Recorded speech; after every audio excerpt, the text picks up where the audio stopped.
หับเลือกตั้งเป็นสมาชิกสภาแห่งชาติเขต 13 และสมาชิกสภาประชาชนแขวงประจำเมืองจำพรลงเคลื่อนไหวโฆษณาหาเสียงและเสนอตัวต่อผู้มีสิทธิ์เลือกตั้งบรรยากาศการพบปะระหว่างผู้สมัครหับเลือกตั้งและผู้มีสิทธิ์เลือกตั้งอยู่เมืองจำพรเป็นรอบเวียนของจุดที่ 1ภายหลังจุดที่ 2ได้สำเร็จในการเสนอตัวในเมืองเขตภาคใต้ของแขวงดำเนินไปอย่างมีบรรยากาศและเป็นกันเองซึ่งในวันที่ 16 กุมภาพันธ์ 2026 นี้บรรยากาศการเกียมพร้อมเลือกตั้งสมาชิกสภาแห่งชาติหรือสสสเขต 13 และสมาชิกสภาประชาชนแขวงหรือสสขอยู่แขวงสวรรณเขตแม่นมีความคึกคืนเป็นพิเศษนำโดยท่านปริญญาเอกนางสุนทรไสยจักรเลขาธิการศูนย์กลางภาครองประธานสภาแห่งชาติสมาชิกสภาแห่งชาติสุดที่ 9ผู้สมัครสมาชิกสภาแห่งชาติเขตเลือกตั้งที่ 13หมายเลข 1พร้อมด้วยท่านสีโททรธากรรมการพรรคแขวงหัวหน้าแผนกอุตสาหกรรมและการค้าแขวงทั้งเป็นผู้สมัครสมาชิกสภาประชาชนแขวงเขตเมืองจำพรหมายเลข 1พร้อมด้วยผู้สมัครทั้ง2ขันได้ลงพื้นที่โฆษณาหาเสียงและเสนอตัวต่อพ่อแม่ประชาชนผู้มีสิทธิ์เลือกตั้งอยู่เมืองจำพรแขวงสวรรณเขตเมืองจำพรถือเป็นเขตเลือกตั้งยุทธศาสตร์ที่สำคัญ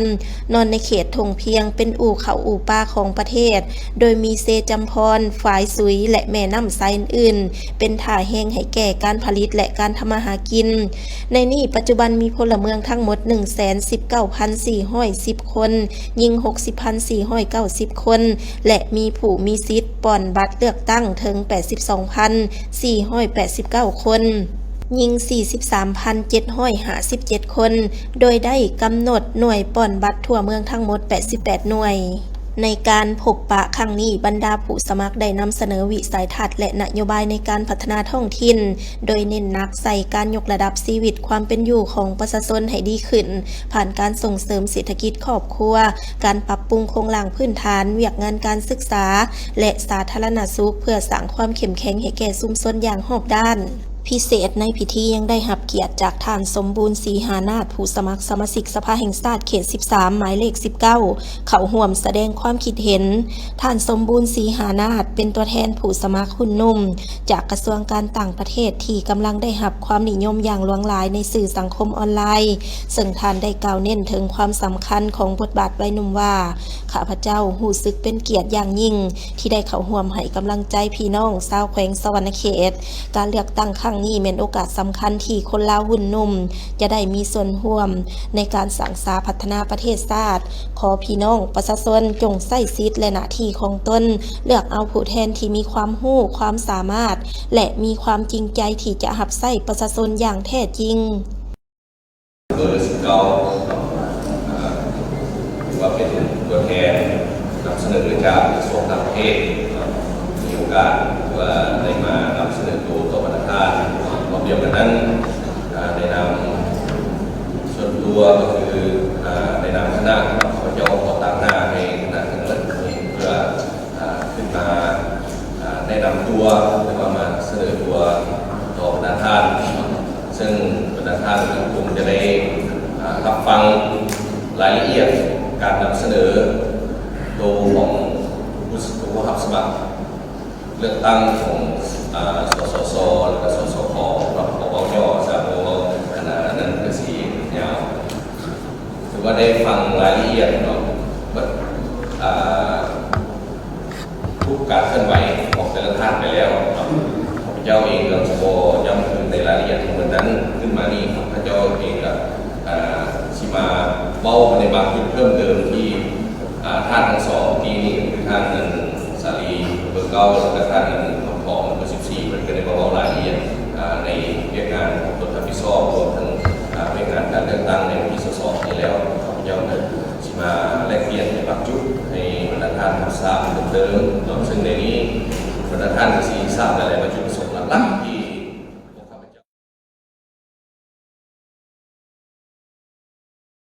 บรรยากาศการโฆษณาหาเสียงเม่นเต็มไปด้วยความอบอุ่นและความหวังจากประชาชนท้องถิ่นในวันเดียวกันคณะผู้สมัครยังได้สืบต่อลงพบปะพี่น้องประชาชนอยู่กลุ่มบ้านคำเถ่าเพื่อรับฟังหางเสียงสภาพการและสร้างความเข้าใจเกี่ยวกับการเลือกตั้งที่จะมาถึงในอีก5 วันคือวันที่22 กุมภาพันธ์ 2026 ในการเคลื่อนไหวโฆษณาหาเสียงในการดำเนินการเลือกตั้งถือการเลือกตั้งเป็นปังบุญใหญ่ของชาติที่หาปีมีเทื่อหนึ่งพร้อมให้ดำเนินไปด้วยบรรยากาศเบิกบานม่วนซื่นพร้อมรับประกันให้แก่การโฆษณาหาเสียงของผู้สมัครรับเลือกตั้งเป็นสมาชิกสภาแห่งชาติสุดที่10และสภาประชาชนแขวงสุดที่5ให้ได้รับผลดีพร้อมทั้งรับประกันให้ได้ใน4ระดับคาดหมายคือนำพาผู้มีสิทธิ์เลือกตั้งไปป่อนบัตรเลือกตั้งให้ได้ห้อยส่วนห้อยนำพาผู้มีสิทธิ์เลือกตั้งให้ฮู้ใช้สิทธิ์เลือกตั้งให้ถูกต้องตามระเบียบการเลือกตั้งห้อยส่วนห้อยนำพาเวียกงานป้องกันชาติป้องกันความสงบให้มีความสงบและปลอดภัยห้อยส่วนห้อยและนำพาเวียกงานป่อนบัตรเลือกตั้งให้ได้รับประกันความโปร่งใส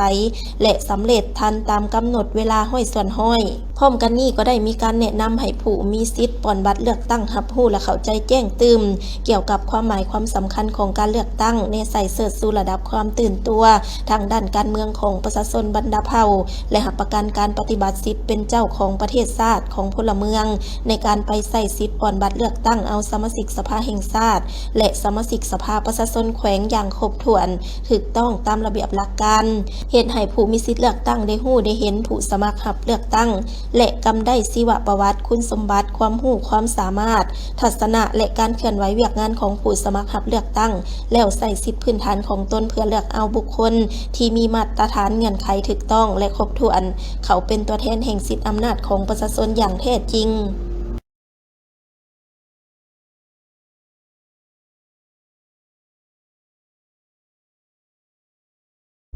การจัดตั้งการโฆษณาหาเสียงให้แก่ผู้สมัครรับเลือกตั้งเป็นสมาชิกสภาแห่งชาติสุดที่10และสมาชิกสภาประชาชนขันแขวงสุดที่5แม่นขั้นตอนหนึ่งที่มีบทบาทตัดสินต่อผลการเลือกตั้งเป็นการสนองข้อมูลข่าวสารตัวจริงเป็นการแนะนำให้ผู้มีสิทธิ์เลือกตั้งรับรู้เข้าใจอย่างถูกต้องต่อชีวประวัติการเคลื่อนไหวของผู้สมัครรับเลือกตั้งแต่ละท่านเพื่อเป็นบ่อนอิงในการค้นคว้าคิดง้ำตัดสินใจเลือกเอาตัวแทนของตนเพื่อปฏิบัติหน้าที่ปัญหาตกลงพื้นฐานของชาติอยู่กองประชุมสภาแห่งชาติและปัญหาพื้นฐานของท้องถิ่นอยู่กองประชุมสภาประชาชนขันแขวงพร้อมกันนั้นก็ยังเป็นการสร้างโอกาสให้แก่ผู้มีสิทธิ์เลือกตั้งผู้รับสมัครเลือกตั้งได้พบปะแลกเปลี่ยนคำคิดคำเห็นซึ่งกันและกันในวันที่13กุมภาพันธ์2026ผู้ลงสมัครรับเลือกตั้งเป็นสมาชิกสภาแห่งชาติสุดที่10ประจำเขตเลือกตั้งที่13แขวงสวรรณเขตคณะที่2นำโดยท่านบุญจมอุบลประเสริฐกรรมการศูนย์กลางพรรคเลขาคณะบริหารงานพรรคแขวงผู้สมัครนำเบอร์2พร้อมท่านไซลือซาอินทรีเสียงใหม่